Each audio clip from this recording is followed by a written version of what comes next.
Eh, un par de cuestiones. Por lo que tengo entendido, el examen final de la parte de teoría o el examen integrador va a ser el día 30 de junio. ¿Mm? Eh, y a la otra semana va a ser el examen de la parte práctica. Eh, Es decir, no hay mesa de examen libre ni nada por el estilo. Esto es una mesa eh, para el aprobado de la materia o la regularización según las notas que ustedes obtengan. Eh, Acá la cuestión es esta, chicos.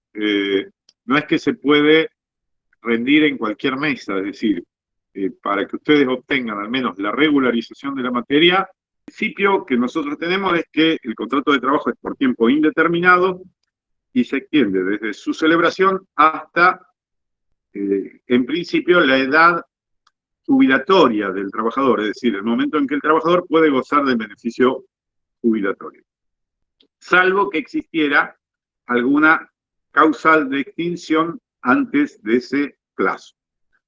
Bien, las causales de extinción están previstas por la Ley de Contrato de Trabajo, a partir del artículo 231 en adelante, y están taxativamente expuestas, es decir, las únicas causas por las que un contrato de trabajo puede extinguirse son las que están establecidas en la ley. No puede existir una causa que no esté contemplada en la norma, así como en suspensión decíamos que podía haber algunas causas que no se habían generado en la propia ley de contrato de trabajo. Por el contrario, las causas de extinción están determinadas en la ley de contrato de trabajo. En principio, la Constitución Nacional establece en el artículo 14 bis la protección del trabajador contra el despido arbitrario. Es decir, la protección que tiene el trabajador contra la extinción del contrato de trabajo motivada por voluntad del empleador. Y para eso tenemos una tarifa, que está en el artículo 245 de la ley, que es una fórmula matemática. Bueno, ustedes ya seguramente la han estado viendo en lo que es la práctica, para el cálculo indemnizatorio. Esto significa que nuestro sistema, en principio, ha adherido a un sistema de estabilidad impropia. Hay estabilidad propia o absoluta cuando es imposible despedir a un trabajador, es decir, el trabajador sí o sí va a prestar servicio hasta que obtenga la edad jubilatoria, salvo que hubiera alguna causal que justifique la extinción o algún incumplimiento grave o alguna injuria por parte del trabajador. Por el otro lado, la estabilidad impropia lo que establece es que el contrato puede extinguirse, pero bajo el pago de una indemnización que cubra los daños y perjuicios que puede sufrir un trabajador por el hecho de que le extingan un contrato de trabajo en forma unilateral por el empleador, que el empleador extinga en forma unilateral el contrato. Hay algunos casos en nuestra ley de estabilidad propia, pero no en la ley de contrato de trabajo. La estabilidad propia sí se da para los representantes sindicales que tienen la protección de la tutela. Aquellos representantes sindicales que tienen la protección de la tutela son los que gozan de una estabilidad propia y no pueden ser despedidos, salvo que se le inicie una acción de exclusión de tutela. Para el resto de los trabajadores, en principio, la estabilidad se cubre con esta tarifa. Pero tenemos dos situaciones, una actual por la cuestión de la pandemia y otra devenida de la ley antidiscriminación, que ponen un poquito en jaque este principio de la estabilidad impropia, donde el trabajador podría llegar a plantear inclusive la reinstalación laboral.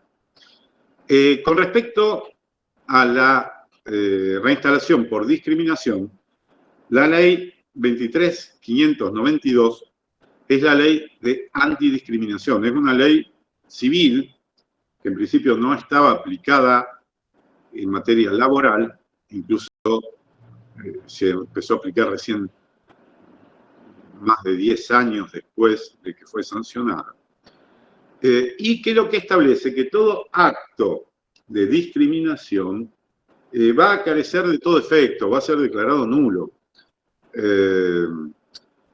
La discriminación es cuando se menoscaba, se restringe, se suspende o se elimina un derecho de alguien basado en condiciones, o sea, basada en violaciones de derechos contenidos en la Constitución. Específicamente se establecen los de raza, religión, sexo, identidad sexual, ideología, etcétera, etcétera, etcétera. Pero no es una lista taxativa. Puede ser inclusive enfermedad. A partir del año 2004, con el presidente Álvarez con Cencosud, la Corte receptó esta teoría de la discriminación en el derecho laboral. ¿Esto qué significa? Que, por ejemplo, si un despido, más allá de que el empleador puede despedir sin causa a un trabajador, pero si ese despido sin causa está motivado en un acto de discriminación por ideología, género, raza, condición sexual, enfermedad, etcétera, etcétera, puede llegar a ser declarado como un acto discriminatorio y puede ser nulificado el despido, o bien el trabajador puede, o sea, esto implica que el trabajador puede pedir o bien la reinstalación o bien los daños y perjuicios, o bien la reinstalación más los daños y perjuicios, tanto patrimoniales como daños morales. Con lo cual, esta teoría ha seguido vigente, la Corte la ha ratificado, si bien con algunas variantes en cuanto a prueba, creo que está explicado en el video de YouTube que yo les subí. Este criterio sigue vigente. Esto significa que hoy por hoy hay que tener cuidado con el despido sin causa o el despido invocado meramente por el empleador, porque puede llegar a convertirse en despido discriminatorio y por más que se pague la tarifa legal, el trabajador puede llegar a demandar que ese despido sea considerado nulo y sin ningún efecto. Por eso es un elemento a tener en cuenta, sobre todo cuando se trata de despedir a alguna persona con alguna condición de vulnerabilidad, por su condición sexual, por su ideología, por encontrarse enfermo de alguna patología específica, etcétera, etcétera. Y hay que tener mucho cuidado porque hoy esta ley 23.592 de antidiscriminatoria se aplica en el derecho laboral y puede dar lugar a los daños y perjuicios e inclusive en algunos casos a la reinstalación. Depende de lo que pida el trabajador. La segunda cuestión, donde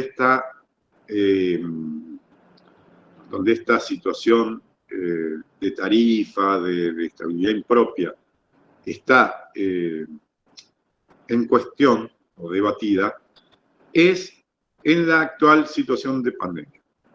¿Por qué? Porque desde el mes de marzo del año 2020 tenemos en vigencia un decreto, un DNU, que lo van a encontrar en Infolet, que es el DNU 329/20, y que hoy por hoy, con algunas modificaciones, sigue vigente. En principio sigue vigente hasta fin de junio, pero normalmente se ha ido prorrogando en todo este tiempo. Este DNU lo que estableció es que no se puede, además de suspender, como hablamos un poquito en la clase anterior, tampoco se puede despedir por causales económicas, de fuerza mayor o despidos directos, mientras dure la vigencia de este decreto. Y ese despido va a carecer de efecto alguno, es decir, el trabajador que es despedido durante este tiempo de pandemia puede pedir la reincorporación laboral, salvo que fuera despedido por alguna de las otras causales, como por ejemplo, con justa causa. Con justa causa se lo puede despedir. Lo que no se lo puede despedir es ni mediante despido directo, ni mediante un despido alegando fuerza mayor o falta de disminución de trabajo. Da lugar, si se produce este despido del trabajador, mientras duren estos decretos de necesidad y urgencia, da lugar a que el trabajador pueda plantear la reinstalación laboral, porque el despido está prohibido. Es decir, la pandemia generó una prohibición de despedir. Luego, con los sucesivos decretos, y hay un artículo que yo les envié como material, esta prohibición se acotó. Por ejemplo, se le sacó a los trabajadores de la construcción. Por ejemplo, se dijo que era únicamente para aquellos trabajadores que hubieran sido contratados antes del decreto 34/19, es decir, antes de diciembre del 2019, no para los trabajadores que hubieran sido contratados después del inicio de la pandemia. Es decir, se limitó un poquito la responsabilidad. Pero lo cierto es que mientras estemos en esta situación de pandemia, el despido directo, sin causa o con invocación de causa económica o de fuerza mayor, no tiene ningún tipo de validez. El decreto 329/2000, las sucesivas prórrogas y los decretos inclusive de este año, fundamentalmente el 34 del 2021. ¿Estamos?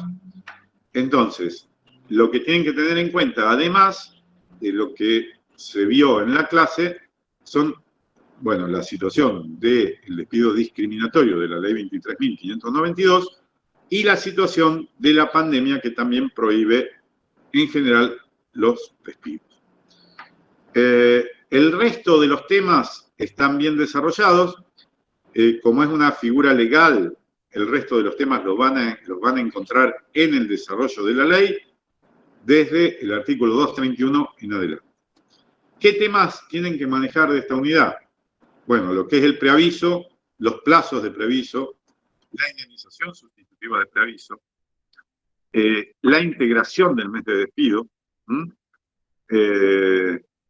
el carácter bilateral del preaviso, es decir, que el preaviso es obligatorio tanto para el empleador como para el trabajador, y después las distintas causales de extinción. Cuando hablamos, por ejemplo, de la renuncia, los efectos que tiene la renuncia, la forma en que debe hacerse la renuncia, cuando hablamos de, del despido incausado, sin motivación de parte del empleador, el alcance que tiene que tener esa indemnización, cuál es la base que se toma, el concepto de mejor remuneración mensual, normal y habitual. Cuando hablamos de extinción del contrato por mutuo acuerdo, las formas de extinción del contrato por mutuo acuerdo, si genera o no derecho indemnizatorio, cómo se configura, por ejemplo, el abandono de trabajo, y después algunas figuras particulares, qué pasa ante la muerte del trabajador, qué pasa ante la muerte del empleador, qué es lo que ocurre en caso de inhabilidad del trabajador, qué es lo que ocurre en caso de quiebra, y qué es lo que ocurre, que es muy importante, en caso de jubilación del trabajador. Además, analizar las indemnizaciones atenuadas que existen en los casos de falta de disminución de trabajo o fuerza mayor, más allá de que de momento no se están aplicando esas indemnizaciones atenuadas. ¿Quién tiene que probarlo en caso de falta de disminución de trabajo o fuerza mayor? ¿Por qué trabajadores se debe empezar el despido? Etcétera, etcétera. Les encargo entonces que vean la clase que está grabada en YouTube en forma completa, que busquen el material de los mismos tratados, presten atención a lo que le he dicho, ley 23.592, antidiscriminación, presten atención, eso igual lo van a encontrar en los tratados o en los manuales que le hemos suministrado. y presten atención al DNU 329/20 y a las prórrogas, lo que está detallado en ese artículo que yo les envié al grupo de WhatsApp. ¿Mm? Y ya les digo, es una unidad extensa y seguramente en el examen puede haber algunas preguntas vinculadas a esta cuestión de la extensión. ¿De acuerdo? Bueno, quedamos abiertos para cualquier tipo de pregunta o si alguien ya vio algo que quiere consultar. Y si no, ya les digo, les recomiendo que vean la unidad desarrollada en YouTube en las 2 clases, más el material que le hemos pasado en su momento. Profe, Sí, yo vi lo de jubilaciones y no entendí. ¿El trabajador que se jubila puede volver a sí, trabajar para la misma empresa? sí. Y En realidad, el tema de la jubilación, o sea, una alternativa es que el trabajador, cuando esté en posibilidad de jubilar, se jubile directamente. Inicie él los trámites jubilatorios. Ahora, si el trabajador no inicia los trámites jubilatorios, el empleador tiene la facultad de intimarlo por un plazo de 1 año para que realice ese trámite y se jubile. Siempre y cuando tenga los años de aporte para poder jubilarse y aparte una edad de 70 años. Es decir, hoy por hoy el requisito además es que tenga 70 años. Si tengo los años, la antigüedad para jubilarme, etcétera, pero no tengo 70 años, no lo puedo intimar al trabajo. Tengo que esperar a que tenga al menos 70 años. Esta fue una de las últimas reformas. Por el otro lado, el trabajador, una vez que se jubila, puede volver a prestar servicio para cualquier empleador e inclusive para el mismo empleador. Si presta servicio para el mismo empleador, de acuerdo a lo que establece la ley, que se basa en un fallo Coto de Capua, Couto de Capa, perdón, de un plenario de la Cámara Nacional de Apelaciones de hace unos cuantos años, si vuelve a entrar para el mismo empleador, no se le va a computar la antigüedad trabajada con anterioridad a la extinción por jubilación. Porque tengan en cuenta que cuando el contrato se extingue por jubilación no hay indemnización. Entonces, si vuelve a trabajar para el mismo empleador y aplicamos el cómputo de los plazos de acuerdo al artículo 18 de la Ley de Contrato de Trabajo, ese trabajador podría reclamar una antigüedad desde el momento que empezó a trabajar. Lo cual generaría que ningún empleador tomaría a un propio trabajador jubilado para continuar prestando servicios. El trabajador jubilado puede prestar servicios, obviamente, salvo que hubiera estado jubilado por invalidez. Tiene que ser jubilado por una jubilación ordinaria que no le impida continuar prestando servicios. Y la antigüedad que se va a tomar va a ser la antigüedad de ese nuevo contrato, aunque trabaje para el mismo empleador. ¿De acuerdo? perfecto, profe, gracias. A ver, ¿alguna otra pregunta? Espérenme un segundito, ya voy a buscar una cosita.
Acá estamos. ¿Alguna otra pregunta?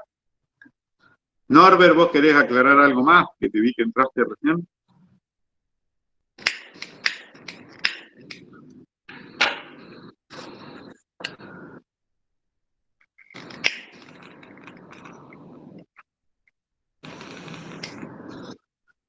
Bueno, ¿les quedó claro la fecha del Profe, examen y todo eso? Sí. Norberto me parece que estaba hablando y tiene el micrófono apagado.